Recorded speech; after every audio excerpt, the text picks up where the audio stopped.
if we don't have a society that is cohesive, where we all pull together, we feel valued, we feel a sense of belonging, we feel that there's a sense of social justice, a community in which we trust one another, and we have a sense of patriotism and investment in that community, then all the efforts that the government or all of us are making for what we consider to be progress is actually then built on nothingness. And you cannot build something on nothing.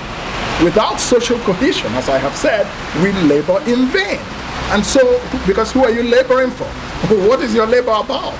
If the society that you're supposed to be governing, or we are all supposed to be members of, is so fractured. So social cohesion is really something that we need to begin to take seriously. Although all of us are responsible for how our community is, but the bigger responsibility is with the government to organize the society, to deliver services, to give people a sense of justice, work, fairness, avoid exclusion and marginalization. We've heard about the whole question of gender equity in this report.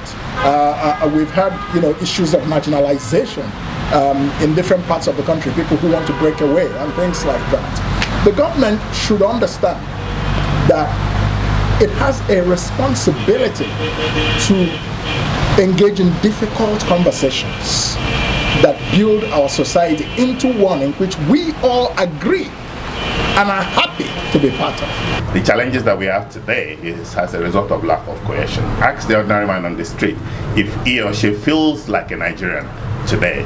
You will see that more than 7 out of 10 will probably feel isolated. Why are they feeling isolated? It is because the context of Nigerianism has not been absorbed by any one of us. We must first see ourselves as Nigerians, and then we ask the question, where are you originally from?